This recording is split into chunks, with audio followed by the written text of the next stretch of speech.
우리 그 두 번째 시간이죠. 두 번째 표적. 요한복음에서 나오는 7가지의 표적 중에 두 번째입니다. 지난주는 물이 포도주가 되는 사건. 그래서 이건 변화를 의미한다. 당시의 주력 종교였던 유대교가 생명으로 인도하지 못하고 그러면 종교화된 것에 대해서 예수님이 이 땅에 오심으로 예수님에 의해서 생명에 대해서 다시 말씀하신 거다. 그런 의도를 가지고 있다는 것을 안다. 이제 이런 내용으로 말씀을 드렸고, 오늘은 그 한 여인이 예수님을 만나고 변화되는 가는 과정, 그리고 예수님이 구주시라는 것을 고백하는 그런 내용을 가지고 설명하고 있습니다. 사실은 믿음입니다. 그죠? 우리가 예수를 믿는 믿음으로 오늘도 예배를 드리고 있고, 우리는 그 믿음을 고백하기에 구별된 삶을 살기 위해서 우리 안수 집사님 기도해 주신 것처럼 그리스도의 향기로 살기 위해서 애쓰고 있어요. 근데 믿음이 쉽지가 않아요. 왜냐하면 우리가 아담 이후로 죄가 들어오면서 이 신뢰라는 게 깨졌어요. 아주 어린아이도요, 자주 쓰는 말이 뭐예요? 엄마가 무슨 말을 하면 엄마 그거 정말이야? 이런 말을 많이 해요. 엄마가 해주는 말인데 왜 안 믿어야 돼요? 믿어야 되거든요. 그런데도 어린아이들은 어떻게 해요? 엄마 그거 사실이야? 엄마 진짜지? 자꾸 그래요. 그 말은 뭐죠? 그 아이에게 가르쳐주지도 않았지만 불신이라는 게 있다는 거예요. 태어나면서부터 가지고 있는 거예요. 그렇기 때문에 우리가 자라면서 믿음이라는 것은 정말 어려운 거예요. 그런데 우리가 지금 믿고 있다? 이게 기적이라는 거죠. 그러나 믿음에 대해서는 강도가 다 달라요. 또 믿음의 내용이 다 달라요. 우리가 여기 이렇게 앉아서 함께 예배하고 있지만 어떤 사람의 믿음과 어떤 사람의 믿음은 내용도 다르고 질도 다를 수가 있어요. 그러나 분명한 것은 믿음도 자란다는 거예요. 성장한다는 거예요. 그 모델이 저는 이 4장에서 나오는 사마리아 여자와 예수님과의 대화 속에서 찾아볼 수 있다는 거죠. 자, 예수님이 유대를 떠나 갈릴리로 가려고 해요. 이 이스라엘의 지도는요, 우리나라 강원도만 해요. 모양도 비슷해요. 강원도만 해요. 그런데 맨 위에 갈릴리 호수가 있고 맨 밑에 사해가 있어요.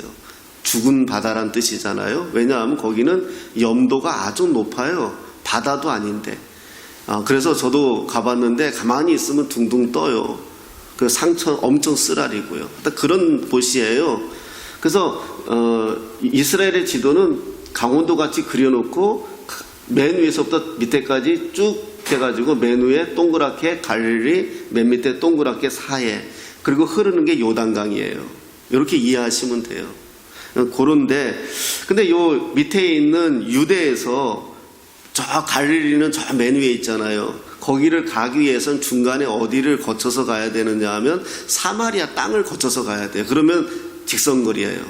근데 유대인들은 사마리아를 거쳐서 안 가요. 돌아서 가요. 왜냐하면 거기 있는 사람들은 과거에 이스라엘이 바벨론의 포로로 잡혀갈 때에 그 바벨론의 정책이 뭐였냐면 혼혈 정책을 써서 꼭 일본 놈들이 우리 일제시대에 했던 것처럼, 창씨 개명한 것처럼 강제로 외국 사람하고 결혼을 시켜서 그 정체성을 훼손시켰던 것이거든요.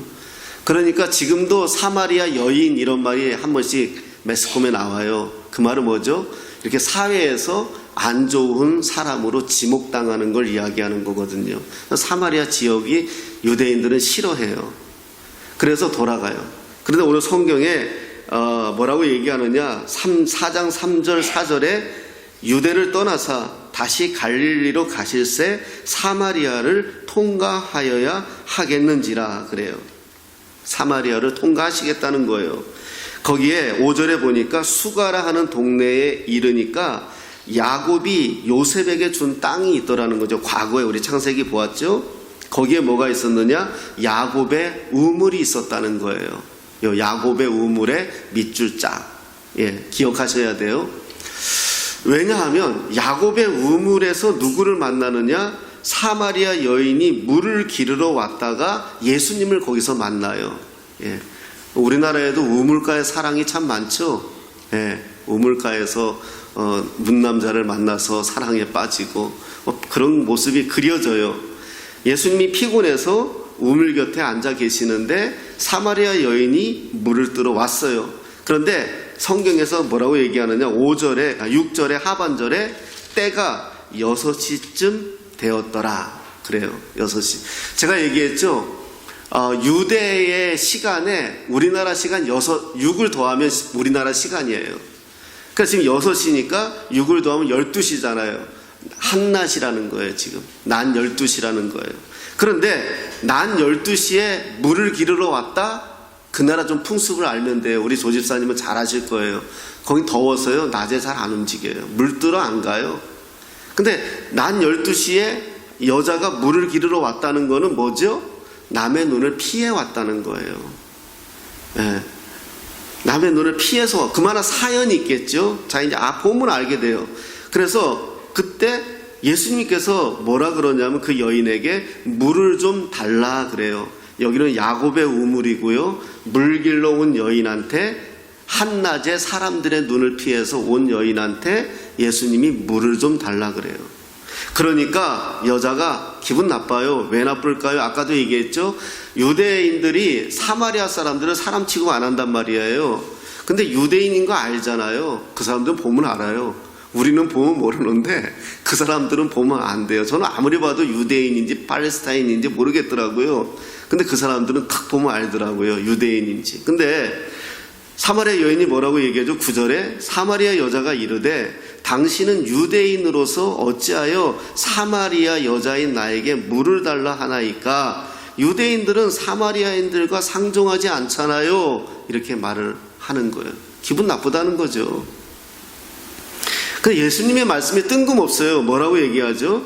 10절에 네가 만일 하나님의 선물과 또 너에게 물 좀 달라 하는 이가 누구인 줄 알았더라면 네가 그에게 구하였을 것이요 그가 생수를 네게 주었으리라. 이렇게 말해요. 이게 좀 뜬금없어요. 물 달라 그랬더니 사마리아 여자가 당신들은 나하고 상종도 안 하면서 뭐 물을 달라 합니까? 그러니까 예수님이 그러시는 거예요. 내가 너에게 물을 달라는 것은 선물이다. 만약에 내가 누구인 줄 안다면 오히려 네가 나한테 물을 달라 할 것이다. 이렇게 말하는 거예요. 그래 여자가 뭐라고 대답해요? 여기는 물 기를 그릇도 없고 우물도 깊은데 당신이 어디서 생수를 얻습니까? 내가 지금 물 뜰 수 있는데 당신은 물 뜰 형편이 아닌데 뭐 내가 당신한테 물을 달라 하겠습니까? 더구나 여기는 야곱이 우리에게 주신 거고 여기는 오래전서부터 이 물을 통하여 우리가 먹고 살았는데 당신이 야곱보다 더 큽니까? 이렇게 질문해요. 이게 포인트예요. 당신이 야곱보다 더 큽니까? 이렇게 얘기하는 거예요. 우리는 조상들이 준 물을 먹고 사는데 당신이 뭐 물을 우리에게 줄 수 있다고 말합니까? 그러니까 예수님이 뭐라 그래요? 13절에 이 물을 마시는 자마다 다시 목마르려니와 그래 야곱의 우물을 먹는 너희들은 항상 목마르지만 내가 주는 물을 마시는 자는 영원히 목마르지 아니하리니 내가 주는 물은 그 속에서 영생하도록 솟아나는 샘물이 되리라. 이렇게 말씀하는 거예요. 네가 나에게 줄 수 있는 이 우물에서 뜬 물은 오늘 내가 먹었지만 조금 지나면 다시 목말라. 그러나 내게서 나오는 물은 그 물을 네가 먹으면 너는 영생할 수 있어. 너는 솟아나는 샘물과 같아. 이렇게 이야기해 주는 거죠. 그러면서 뭐라고 얘기해요? 예수님이 그 여자를 아는 거예요. 어떤 여자인지. 그 여자가 뭐라 그래요? 주여 그런 물을 내게 주사 목마르지도 않고 또 여기 물 기르러 오지도 않게 하소서. 그래요. 무슨 말이죠? 낮 12시에 다른 사람들의 눈을 피해서 물을 기르러 온다는 거는 자기도 힘들잖아요. 눈치 보면서 와야 되니까. 그럼 그런 물이 있다면 난 여기 물 뜨러 안 와도 되니까 나한테 그런 게 허락해달라. 이제 이런 이야기를 하는 거죠. 그러자 예수님이 탁 그 여인의 폐부를 찔러요. 뭐죠? 가서 네 남편을 불러오라 그래요. 그러니까 여자가 뭐라고 얘기해요? 나는 남편이 없어요. 그렇게 대답해요. 그러나 예수님이 알고 계시죠? 뭐라고 얘기해요? 네가 남편이 없다 하는 말이 옳도다. 너에게 남편이 5이 있었고 지금 있는 자도 네 남편이 아니니 네 말이 참되도다 그래요. 그러니까 이게 낮 12시에 물길로 오는 이유예요. 지금 사는 남자도 내 남편이 아니래잖아요. 그 유부남이잖아요. 그리고 과거에 남편이 5이나 있었대잖아요. 결혼을 6번 한 거잖아요. 그러니 동네에서 사람 취급 못 받겠죠. 그러니까 몰래 물도로 온 거예요. 그러자 여자가 뭐라고 대답해요? 주여, 내가 보니 선지자로소이다 그래요. 자, 기억해줘. 처음에 9절에 뭐라 그랬어요? 이런 이야기를 하기 전에 사마리아 여자가 이르되 당신은 유대인입니다 그랬어요. 처음 만났을 때 예수님을 보았을 때는 유대인으로 보았어요. 그런데 대화 속에서 나의 사정을 확실하게 알고 있는 이분은 뭐지? 당신은 선지자입니다. 이렇게 선지자라는 말은 하나님께로부터 오신 분입니다. 이렇게 변화가 된 거예요. 무슨 말이죠? 믿음은 변화되어 가는 거예요. 알아가는 거예요. 알아가는 거. 평생 신앙생활했어도 아직 알아가고 있는 사람이 있고 또 잘하는 사람이 있고 다 달라요. 자, 이제는 내가 이 여인이 고백하는 거예요. 당신은 선지자입니다. 그런데 여기서 대화의 포인트가 확 달라져요. 어떻게 달라지느냐? 이 여자가 예수님이 선지자, 즉 하나님에게로부터 온 사람인 줄을 알고 궁금했던 게 있는 거예요. 평생 궁금한 게 뭐였죠? 20절이에요. 우리 조상들은 이 산에서 예배하였는데 당신들의 말은 예배할 곳이 예루살렘에 있다 하더이다. 그래요. 이 말은 뭐죠? 사마리아 사람들은 유대에 못 온다 그랬잖아요. 예루살렘에 못 와요. 사람들이 돌 맞아 죽어요. 사람 취급 안 한다 그랬잖아요. 그러니까 이들이 할 수 있는 거는 뭐죠? 하나님을 믿지만은 그 당시만 해도 예루살렘에 가야지만 된다고 생각을 했어요. 그래야지만 하나님을 만날 수 있다고 생각했는데 못 가니까 어떻게 해요? 자기들의 산, 거리신 산이라고 있어요. 자기들의 산에다가 가서 하나님을 예배한다는 거예요. 그러니까 우리 조상들은 우리는 여기서 예배하는데 당신들은 예배할 곳이 예루살렘에 있다 하더이다 그래요. 여기서 예수님이 엄청난 말씀을 선포하는 거예요.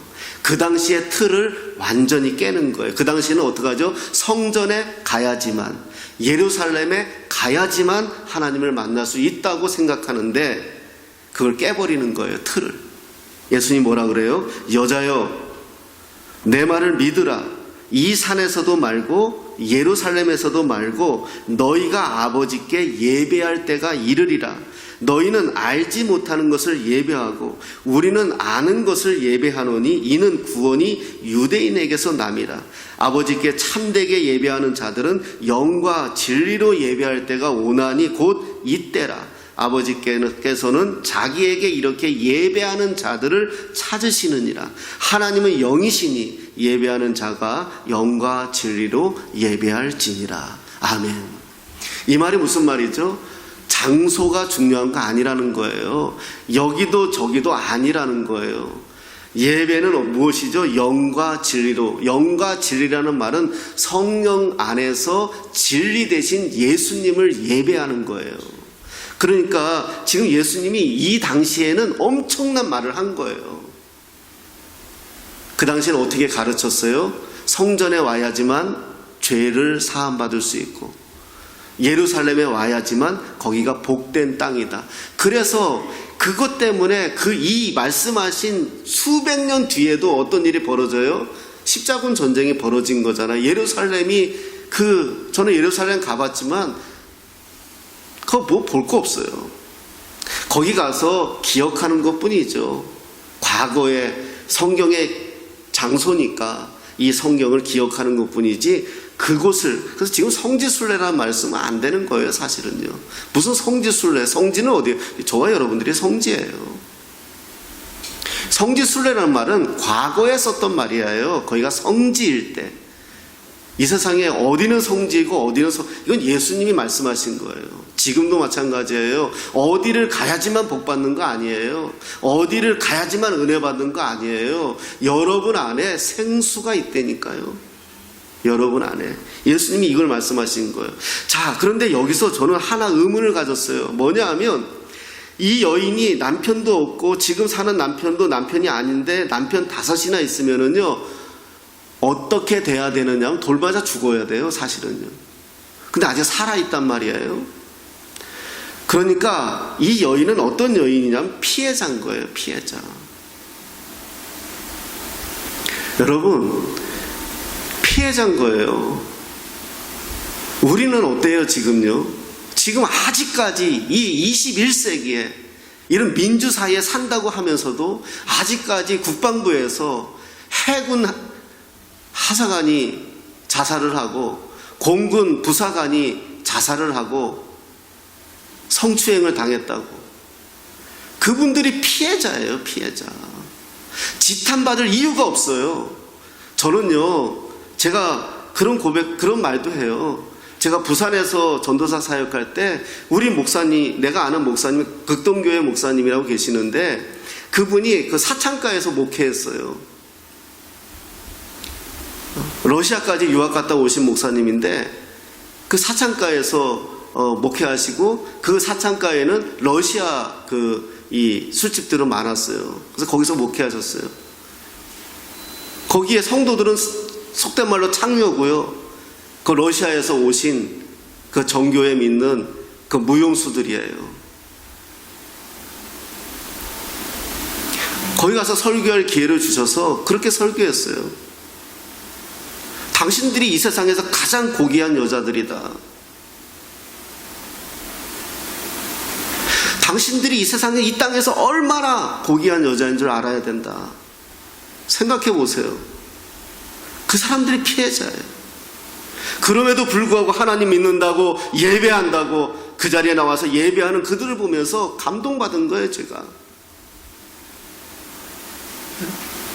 이 여인도, 오늘 이 성경은 이 여인은 어떤 사람이에요? 그래요. 결혼 5번이나 했던 실패한 여자예요. 지금도 남편하고 안 살고 있는 여자예요. 그런데 이 여자의 소망은 뭐죠? 이 여자가 생각하고 있는 건 뭐죠? 예배하고 싶다는 거예요. 하나님 만나고 싶다는 거예요. 내 인생은 실패했지만, 내 인생은 망가졌지만 나는, 내 영혼은 고귀하다는 거예요.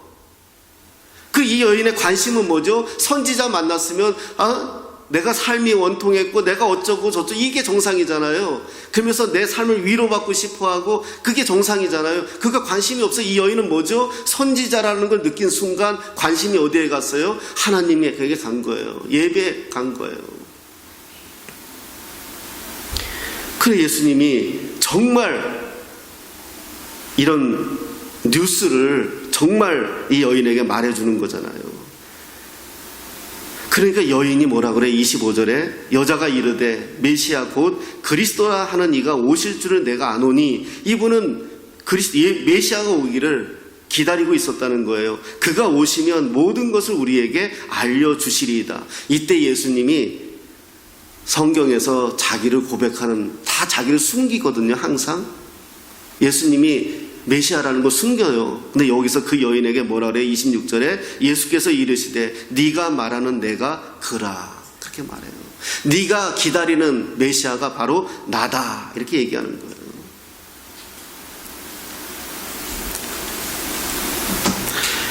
그때 이제 제자들이 딱 돌아오죠. 음식 준비하러 갔던 제자들. 그래서 예수님이 여자와 말씀을 이상히 여기죠. 원래 그 당시에는 남녀가 지금보다 더 그렇잖아요. 그러자 여자가, 그런데도 어찌하여 그와 말씀하시나, 그러니까 이제 의문만 갖고 있는 거죠. 그때 여자가 물동이를 버려두고 동네로 들어가서 사람들에게 이르되 뭐라고 말해? 29절에 내가 행한 모든 일을 내게 말한 사람을 와서 보라, 이는 그리스도가 아니냐. 자, 처음에 만날 때 유대인이었어요. 그걸 기분 나빴어요, 물 달라는 게. 그런데 대화를 하는 과정 속에 자기 사정을 알아요. 당신은 분명히 하나님께로부터 온 사람이군요. 그러니까 예배에 대해서 자기가 궁금하고 은혜에 대해서 궁금하니까 물어봐요. 그러니까 예수님이 그 이야기를 하고 내가 그리스도라고 고백하니까 이 여자가 어떻게 반응해요? 물동이를 버려둬요. 지금 물 들어왔잖아요. 근데 물이 중요한 거 아닌 거예요. 버려두고 어떻게 해요? 동네로 들어가서 사람들에게, 사람 눈 피해서 물 들어온 사람이잖아요. 근데 이제 사람이 두려워지지 않은 거예요. 사람들에게 외치죠. 와 보라, 이는 그리스도다. 여러분, 이게 전도예요. 변화된 거예요. 근데 사실 변화된 거 없어요. 외적으로는요. 예수님 만난 거밖에 없어요. 근데 그분을 만난 거예요. 그분을 만나고 자기가 그런 저 세상 사람들이 말하는 더러운 여인하고 상관이 없는 거예요. 나는 지금 누구를 만났다? 그리스도를 만났던 거예요. 예수님을 만난 거예요. 메시아를 만난 거예요. 이게 더 중요한 거예요. 여러분, 제가 그래요. 제가 이 20대에 정말 하나님 몰랐을 때 자랑질하는 거 아니에요.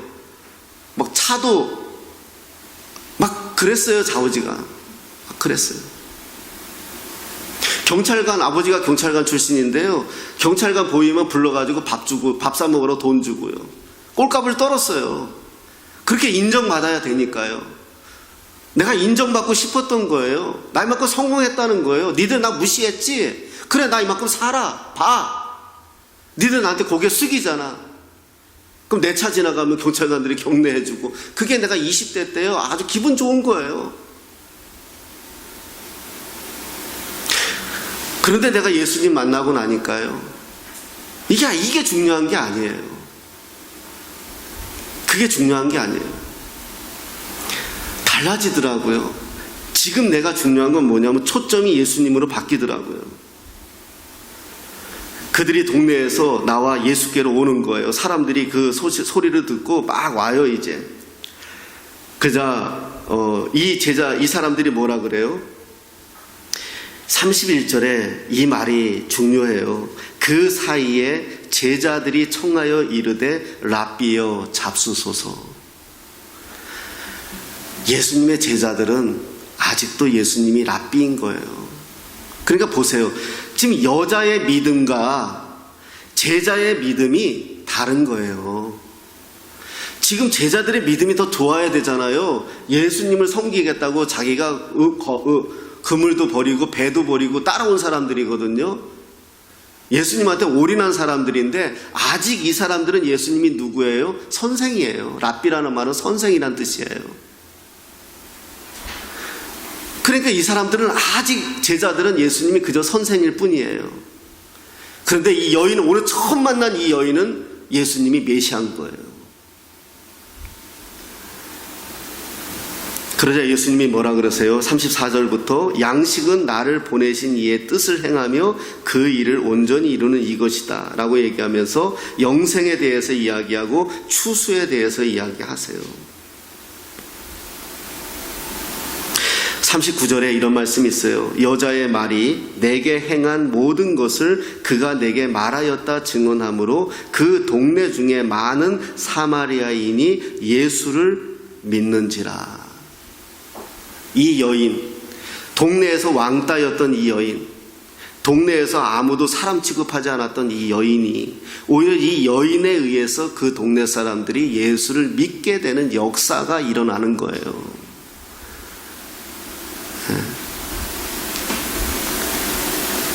이게 우리의 기적인 거예요. 여러분, 아무도 이 여인을 밤에, 낮에, 한낮에 물을 뜨러 와야 돼. 우리 그렇잖아요. 옛날에 우리 어머니들도 그런 분들이 있어요. 우물가에서 그 빨래하러 다녀야 될 때, 동네 사람들 눈 때문에 과부들이나 또 집안에 여러 가지 사정이 있는 분들은 가서 빨래도 못했어요. 밤에 몰래 가서 빨래하고요. 그랬단 말이에요. 근데 우리나라 역사도 그래요. 그런 분들에게 복음이 들어가니까요, 부끄러운 게 없는 거예요. 왜 부끄러워해야 돼? 돈이 없는 게 왜 부끄러워요? 내가 못 사는 게 왜 부끄러워요? 저는 우리 아이한테도 그런 말 많이 해줬어요. 아버지가 가난한 거지 네가 가난한 거 아니다. 병이 든 게 뭐가 부끄러워요?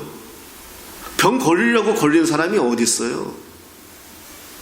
실패한 게 뭐가 부끄러워요? 사단은요, 우리 실패한 걸 가지고 우리 부끄럽게 만들어요. 실패한 게 왜 부끄러워요? 내가 열심히 살은 거 흔적이에요. 열심히 산 거예요. 그런데 잘 안 된 것 뿐이에요. 하지만 우린 주님을 믿기에 다시 일어서는 거예요. 근데 세상은 자꾸 실패한 사람을 부끄럽게 만들잖아요. 성추행한 놈이 나쁜 놈이지 성추행 당한 사람이 왜 나빠요? 그런데 사람들은 뭐라 그래요? 그런 거리를 네가 주지 않았느냐? 치마가 짧았지 않았느냐? 네가 얼굴 실실 웃으면서 이따구 소리 하잖아요. 세상은 그래요.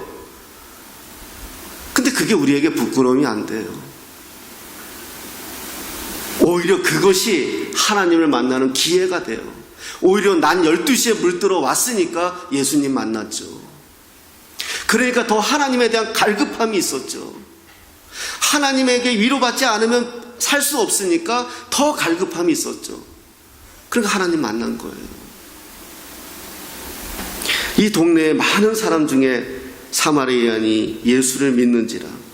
그래서 사마리아인들이 예수께 와서 자기들과 함께 유하기를 청하니 거기서 이틀을 더 유하세요. 그리고 이틀 동안 뭐 하시느냐? 41절에 예수의 말씀으로 말미암아 믿는 자가 더욱 많아지더라 라는 거예요. 아, 그래, 믿음은 말씀이 작용하는구나. 오늘 이 사마리아 여인도 예수님과 대화 속에서 믿음이 생긴 거거든요. 그리고 이틀 동안 더 유하면서 예수님이 뭐 하셨겠어요? 계속 하나님의 말씀을 가르쳤겠죠. 전했겠죠. 그리고 뭐라 그래요? 오늘 본문이에요. 그 여자에게 말하되, 이 동네 사람들이 그 여자에게 말하는 거예요. 자기들이 무시했던 여자잖아요. 비난했던 여자잖아요. 뭐라고 말해요? 이제 우리가 믿는 것은 네 말로 인함이 아니니 이는 우리가 친히 듣고 그가 참으로 세상의 구주신 줄 알미라. 할렐루야. 여러분, 오늘 성경의 초점은 이겁니다. 그 당시에 유대교가 주력 종교였어요. 하나님이 허락하셨죠. 유대교가 주력 종교였는데 유대인들이 할 수 있는 최선의 것은 뭐죠? 성전에 와서 제사를 지내면서 제사함 받는 그런 거였어요. 근데 이건 뭐죠? 일회성인 거예요. 죄질 때마다 동물을 죽여야 되고 예루살렘에 가야 되고 성전을 가야 되는 거예요. 그런데 지금 오늘 여기에서 보여지는 건 뭐죠? 이 여인은 예루살렘도 가지 않았고 그리고 제사도 지내지 않았는데 딱 바뀐 게 뭐죠? 예수님을 만난 거예요.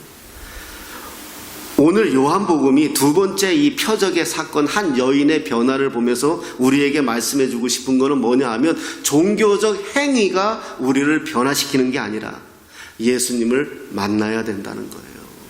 그러면 예수님을 어떻게 만나느냐? 오늘 말씀해 주셨죠? 하나님의 말씀으로 만나는 거예요.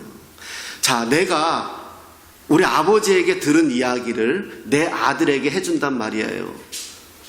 내 아버지에게 들은 말을 내 아들에게 해줘요. 그러면 내 아들은 그 말을 아버지에게 듣지만 누구 말이에요? 할아버지 말이거든요. 오늘 목사가 여러분들한테 설교하고 있지만 그 말을 듣는 여러분들은 목사가 하는 말이 아니라 하나님의 말씀이라는 거예요. 여러분 이해가 되시죠? 그걸로 성장하는 거예요. 그걸로 자라는 거예요. 그런데 우리가 콩나물을 보면은 콩나물 씨로 있었잖아요. 옛날에는요, 집집마다. 그럼 거기다 물을 들이부어야 애가 자라잖아요. 근데 물 들이부으면 다 쏟아요. 우리도 일주일에 한 번씩 얘네들 화초 주는데 한 2시간 걸려요. 저는 물 주고 우리 집사람은 닦고 그래요. 물을 많이 흘러내려야 되니까. 그런데 물이 다 빠져나오는 것 같아요. 그래도 얘는 커요. 하나님의 말씀을 다 들어요. 다 잃어버리는 것 같아요. 그런데 나는 자라요. 그게 말씀의 능력이에요. 그리고 두 번째는 뭐냐면 예수님이 여기서 가르쳐 주는 것은 당시 주력 종교인 유대교를 개조시키러 온 게 아니에요. 그 유대교를 새롭게 변화시켜서 좀 더 좋은 쪽으로 가려고 한 게 아니에요. 뭐죠? 새로운 생명. 이제는 예수님을 만나야만 생수를 먹을 수 있다는 걸 가르치는 거예요. 여러분, 교회가 문제가 생겨서 타락한다 칩시다. 지금 한국 교회가, 전 세계 교회가 이런 아픔들을 많이 겪잖아요. 그걸 예수님에 의해서 변화시킨다고 되어지지 않아요. 유일하게 바뀔 수 있는 방법은 예수님 만나는 것밖에 없는 거예요. 예수님 만나는 거. 예수님이 내가 영생을 주려 왔다라고 오늘 말씀하잖아요. 내가 주는 물을 먹는다면 네가 영생의 물을 마신다는 것을 네가 알지 못한다고 말하잖아요. 자, 그리고 야곱의 우물을 자리에서 만났고 예수님과 대화 속에서 이 사마리아 여인이 뭐라 그래요? 우리는 이 야곱의 우물, 우리 조상이 준 물을 먹는데 무슨 당신이 또 새로운 물을 준다고 말하느냐, 이렇게 말해요. 자, 이 말은 뭐죠? 자, 이 성경에서 말한 아브라함의 하나님, 이삭의 하나님, 야곱의 하나님을 믿지 말라는 것이 아니라 그것들을 가르치는 유대교의 율법이 너를 목마르게 한다는 거예요. 너에게 영원한 생명을 줄 수 없다는 거예요. 자, 이것들은 이게 우리의 믿음이 되는 게 아니라 이것들이 설명한 예수님이 우리의 믿음의 대상이라는 거예요. 그게 나라는 거예요. 근데 유대인들은 어때요? 그 성경이 말한 예수님이 이 땅에 오셨는데도 그를 믿지 않고 이것이 옳다고 주장하는 거예요. 우리 종교가 그렇잖아요. 종교가. 자, 우리나라가 유교가 오랫동안에 자리 잡고 있었는데, 공자가 가르친 유교의 핵심 사상은 효잖아요. 충효예요. 충효. 근데 그 충효가 바탕이 된 게 뭐죠? 제사란 말이에요. 제사. 근데 제사를 가만히 보세요. 제사의 의미는 뭐예요? 돌아가신 조상들에 대한 은덕을 기리고 감사한 건데, 이것이 세월이 흐르면서 뭘로 바뀌었어요?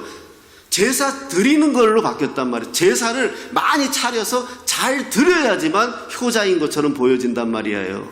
변질된 거잖아요. 정한수 물 한 그릇 떠놓더라도 우리 조상들을 감사하고 그 조상들을 기뻐하고 그 조상들이 가르친 것을 자녀들에게 잘 가르치는 게 목적인데, 세월이 지나면서 어떻게 변했어요? 음식을 잘 차려야지만, 밤 12시 땡 지켜가지고 잘 해야지만, 그래야지만 그것이 잘하는 것처럼 여겨지잖아요. 유대교가 그랬다는 거예요. 구약 성경이 말하는 것은 메시아를 설명하고 있어요. 오실 거다, 메시아가. 이런 분이 오실 거다. 그러면 이런 분이 오실 거다. 여기에 초점이 돼야 되는데, 이걸 많이 외우고, 이거를 많이 알고, 그래야지만 잘 신앙생활 하는 것처럼 만들었다는 거죠. 그래서 이제는 거기서 생명을 얻을 수 없고, 나를 만나야 생명을 얻을 수 있다. 이렇게 가르치는 거예요. 오늘서부터 우리가 기도해야 돼요. 뭐지요? 예수님 만나게 해달라고요. 예수님. 제가요, 그 전도사 때까지 방언을 못했어요. 그래도 좀 제가 이제 자란 그 신앙의 분위기는 막 방언 같은 걸 좋아하는 분위기 아니었어요. 그 방언하면 오히려 이상하게 쳐다보는 그런 분위기였는데, 근데 전도사 사역하면서 방언을 하고 싶은 거예요. 나도 그런 욕심이 막 생겨요. 신앙의 욕심이. 그거 부끄러워하지도 말고 주님에게 달라 그러면 돼요. 그래서 막 많이 때를 썼어요. 주님 앞에 기도를 많이 때가 하든, 뭐 기도하러 가면 새벽 기도를 가든 금요 기도를 가든 또 산 기도를 가든 뭐 금식 기도를 가든, 그냥 하나님 나도 방언하게 해주세요. 내가 그래도 명색이 목회자인데 방언해야 돼요. 막 그런 욕심으로 했어요. 안 주시더라고요. 그런데 어느 날 버스 타고 학교를 가는데, 신학교를 가는데 제 입에서 갑자기 입이 막 떨려요. 그냥 막 떨리면서 막 중얼중얼 거리는데, 내가 하면서 무슨 말인지 모르겠어요. 이 또라이끼 충만한 거죠. 내가 하면서 난 그게 방언인지 몰랐어요. 버스 타고 가면서 좀 방언 받은 사람이라니까. 그러니까 내 이야기도 처음 하는데, 우리 집사람한테만 했는데, 그냥 혼자 중얼중얼 거려요. 막 내가 내 입에서 막 떨리면서, 막 몸이 떨리면서 뭔가 중얼중얼 거려요. 내가 무슨 말인지 모르겠어요. 그래가지고 그날 수업하고 다 끝나고 교수님한테 가가지고, 성령론 가르쳤던 교수님한테 가가지고, 내가 오늘 이런 일이 있었어요. 그랬더니 그게 방언이라는 거예요. 무슨 말이냐? 갑자기 오더라고요. 사모하는 마음이 있으면은요, 갑자기 와요. 제가 청소년 사역할 때 우리 아이들한테도 예수님 만나야 된다고 많이 설교했어요. 부흥회 때나 애들 수련회 때나 예수님 만나야 된다. 너희들이 정말 예수님, 야, 대통령만 만나도, 좋은 스승만 만나도 인생이 바뀌는데 하나님 만나면 이거 소망하자, 기도하자, 기도해라, 소망해라. 어느 날 선물처럼 오신다. 어느 날 믿음은 내가 배운다고 되는 것이 아니라 어느 날 믿어지고 깨달아지는 것처럼 그렇게 선물 찾아오신다. 네, 이런 이야기를 많이 했거든요. 그렇게 자라요. 그런데 그러면 요걸 조금 연결시켜서 하나만 더 보고 마칠게요. 우리 7장 가볼게요. 7장 38절로 갑시다.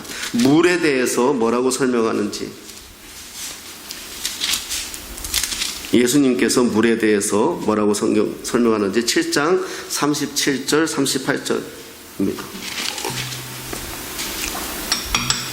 요한복음 7장 37절 38절 합독하겠습니다. 시작. 명절 끝날 곧 큰 날에 예수께서 서서 외쳐 이르시되 누구든지 목마르거든 내게로 와서 마시라. 나를 믿는 자는 성경의 이름과 같이 그 배에서 생수의 강이 흘러나오리라 하시니. 할렐루야.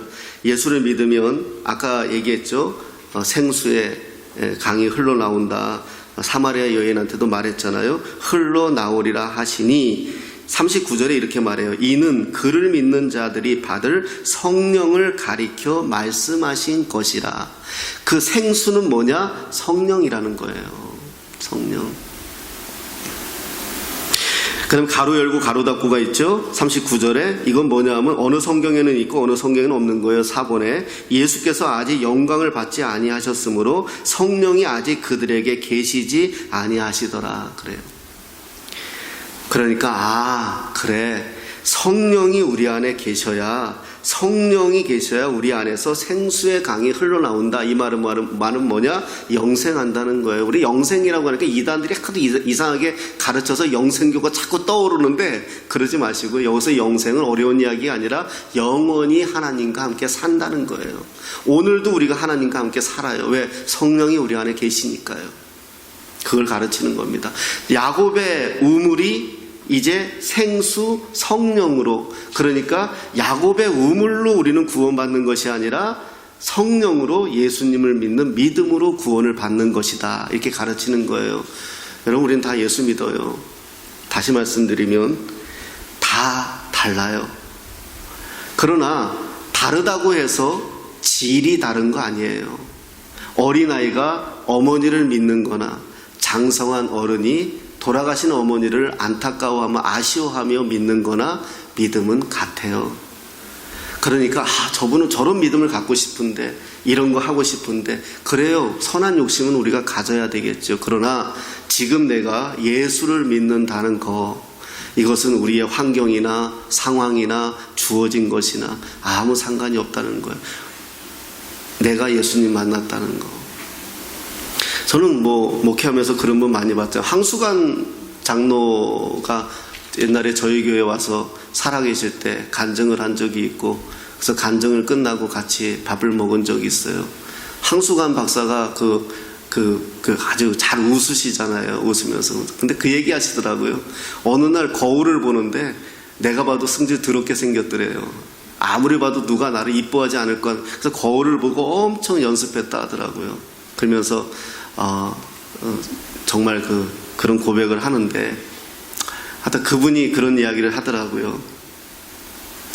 나에게 예수님이 찾아온 건 선물이고, 나같이 시골 농부의 아들로서 이렇게 살아가는 나에게 예수님을 알게 된 게 비전이었고 꿈이었고, 또 내 인생을, 웃을 수 없는 인생을 웃게 만드신 그분을 고백한다는 이야기가 들려왔어요. 오늘 우리 상황은 어떻습니까? 저와 여러분들 살아가는 현장은 어때요? 기쁘지 않을 수도 있고, 어려울 수도 있고, 때로는 오해가 있을 수도 있고, 배신도 있을 수가 있고, 눈물도 있을 수가 있을 겁니다. 그러나 거기에 속지 마십시오. 정말 중요한 거는 뭐냐? 내 안에 지금 예수님이 계시다는 것입니다. 그 예수님을 믿는 믿음으로 두 번째 표적의 사건을 보시면서 다시 한 주간 예수님을 더욱 알아가시는 저와 여러분 되시기를 예수님의 이름으로 축복합니다.